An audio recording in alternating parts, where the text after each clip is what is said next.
Hello guys, this is my next video related to hydrocarbon. आज हमको next video में preparation देखना था, प्रिपरेशन मेथड कि किस तरह से हम हाइड्रोकार्बन्स को प्रिपेयर कर सकते हैं। तो यहाँ पर मैं बताऊँगी आपको सबसे पहले कि प्रिपरेशन मेथड्स को हम यदि फॉलो करें तो हम अनसैचुरेटेड हाइड्रोकार्बन्स के द्वारा, एल्काइल हैलाइड्स के द्वारा हम एल्केन को बना सकते हैं। तो एल्केन, एल्कीन, एल्काइन इन सभी के लिए डिफरेंट मेथड्स होती हैं जिनसे हम इन्हें प्रिपेयर कर सकते हैं। तो यहाँ पर सबसे पहले आप देखें, ये आपका पेज नंबर 370 पर दिया हुआ है प्रिपरेशन। तो इससे हम देख लें एक बार, पेट्रोलियम और नेचुरल गैसेस जो होती हैं वो मेन सोर्स होती हैं एल्केन्स की, जिनसे हम एल्केन्स को बना सकते हैं। तो कुछ मेथड्स दी हुई हैं यहाँ पर जिन्हें हम फॉलो करेंगे।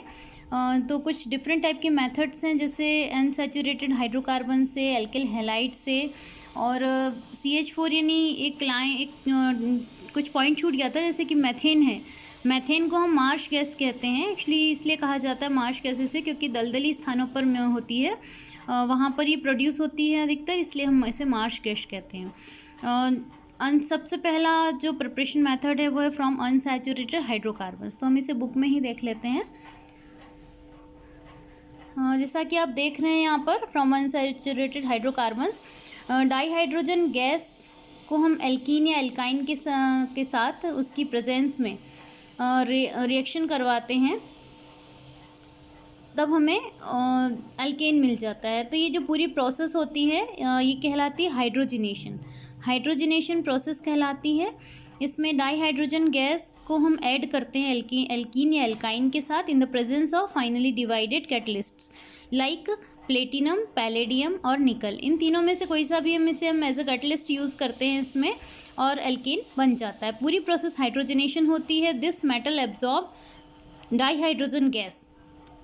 दीज मेटल्स, ये जो मेटल्स होती हैं कौन कौन सी दी हुई हैं, जो प्लेटिनम, पैलेडियम, निकल, ये डाईहाइड्रोजन गैस को एब्जॉर्व कर लेती हैं on their surfaces and activate the hydrogen, और हाइड्रोजन को एक्टिवेट कर देती है। हाइड्रोजन बॉन्ड, इन दोनों को ही एक्टिवेट कर दे। हाइड्रोजन बॉन्ड जो है उसको एक्टिवेट कर देती हैं।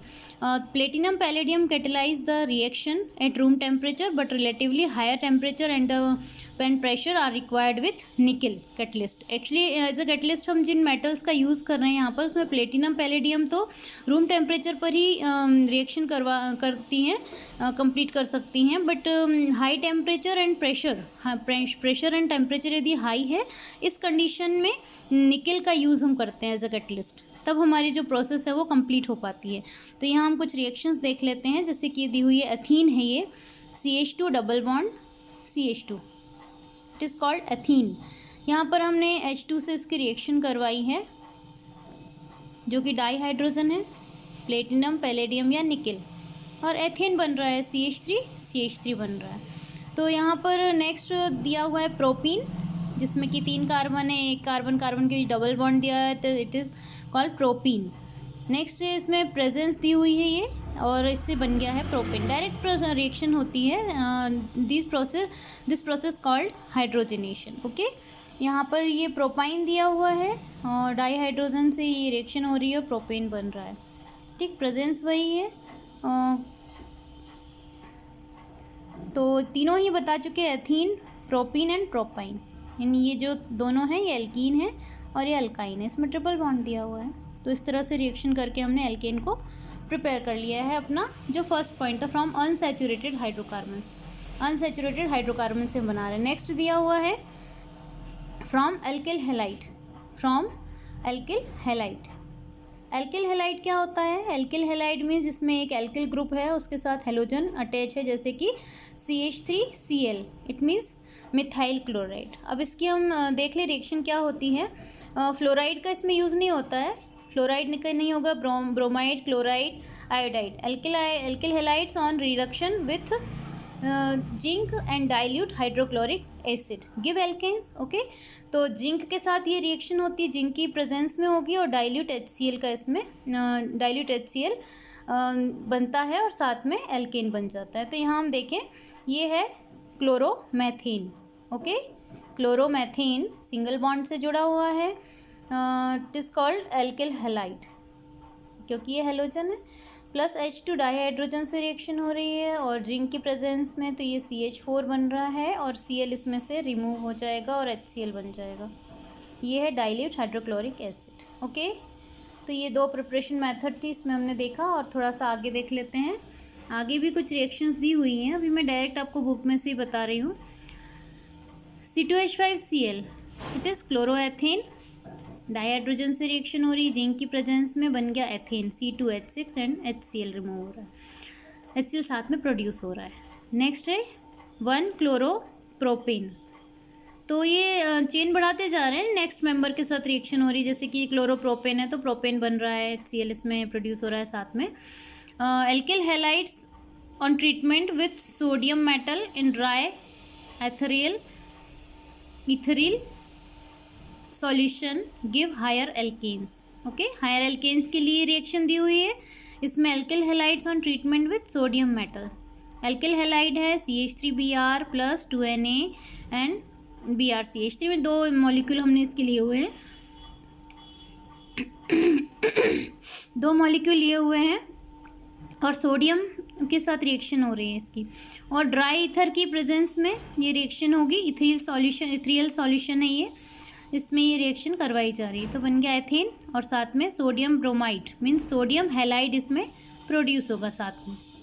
नेक्स्ट रिएक्शन दी हुई है C2H5Br, BrC2H5, तो ये बन जाएगा ब्यूटेन, C2H5 ड्राई ईथर की प्रेजेंस में।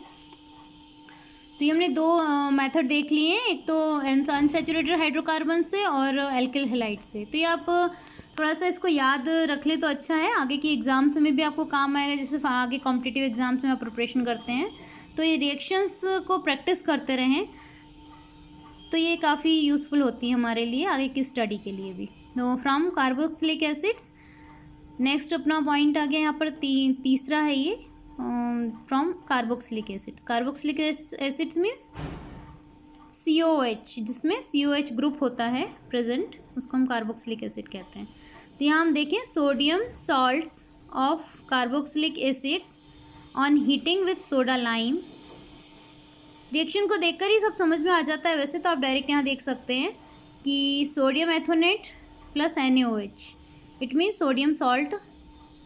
सोडियम सॉल्ट को हम सोडा लाइम के साथ गर्म कर रहे हैं, हीट कर रहे हैं कैल्शियम ऑक्साइड की प्रेजेंस में, कैल्शियम ऑक्साइड की प्रेजेंस में। ये है सोडियम हाइड्रोक्साइड कैल्शियम ऑक्साइड का मिक्सचर है, बट ये रिएक्शन में पार्टिसिपेट कर रहा है और ये नहीं, इसलिए इसको यहाँ पर लिखा गया है। अभी बन गया इसमें मेथेन और Na2CO3 इसमें बाहर निकल जाएगा।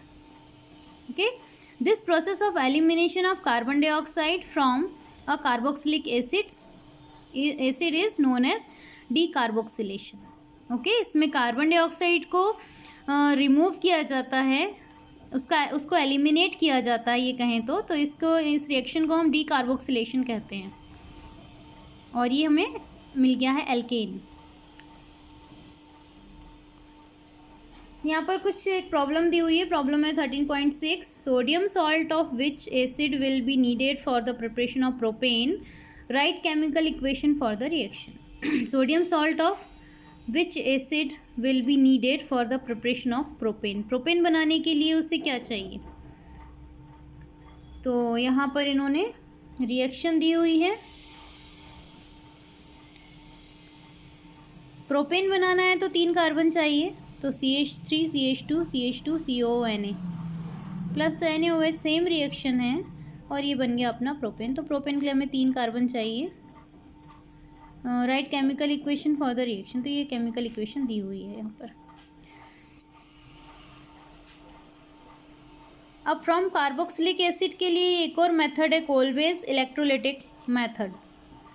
कोलबेज electrolytic method, an aqueous solution of sodium or potassium salt of a carboxylic acid on electrolysis gives alkane।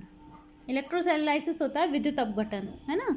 जब हम करंट प्रोड्यूस करते हैं किसी भी लिक्विड में, सॉल्यूशन में, तो उसमें इलेक्ट्रोलाइसिस की प्रोसेस कंप्लीट होती है और इस तरह से इसे हम नाम दे रहे हैं कोलबे की है ये मेथड, और इससे हम एल्केन प्रिपेयर कर सकते हैं। तो यहाँ पर हम देख लेते हैं नेक्स्ट, इस तरह से ये देखिए containing even number of carbon atoms at the anode.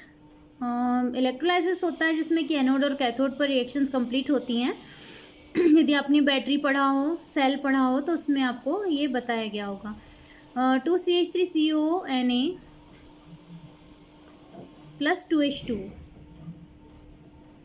तो ये सोडियम एसीटेट है और इसका इलेक्ट्रोलाइसिस किया गया, मीन्स करंट पास करते हैं इसमें, विद्युत धारा इसमें पास की जाती है जिससे कि ये रिएक्शन कंप्लीट होती है। तो यहाँ आप देख सकते हैं कि एल्केन मिल गया हमें C2H6, इट मीन्स ये लिखा हुआ है CH3CH3 C2H6 alkane and CO2H2 and twice NaOH। तो इस तरह से रिएक्शन कंप्लीट होती है। The reaction is suppose to follow the following path, इस तरह से कंप्लीट होगी, ये पूरा प्रोसेस दिया हुआ है। एनोड और कैथोड पर ये क्रिया कंप्लीट होती है रिएक्शन, तो इसको आप समझ सकते हैं, कोई प्रॉब्लम नहीं है इतनी। एनोड पर ऑक्सीडेशन होता है, कैथोड पर रिडक्शन होता है।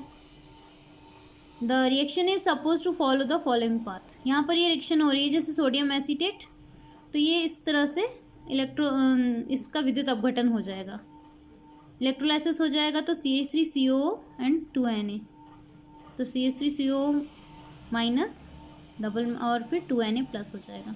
तो यहाँ पर रिएक्शन एनोड पर क्या हो रही है, कैथोड पर क्या हो रही है, यहाँ पर ये बताया गया है। तो ये जो रिएक्शन यहाँ पर आपने देखी, तो इससे हमें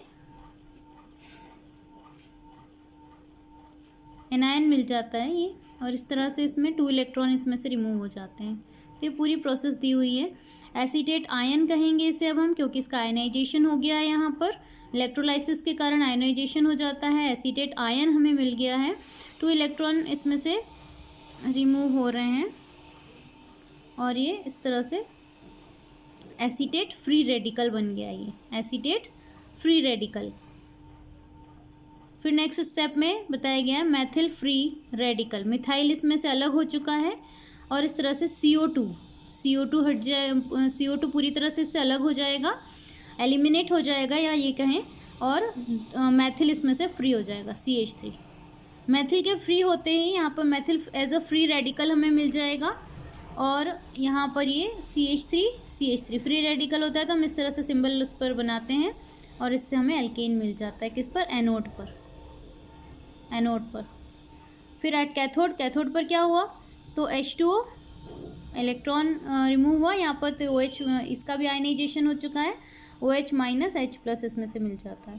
तो यहाँ पर ये H2 हाइड्रोजन रिमूव हो जाता है, एलिमिनेट हो जाता है इसमें से, इस तरह से हमें एथेन मिल जाता है।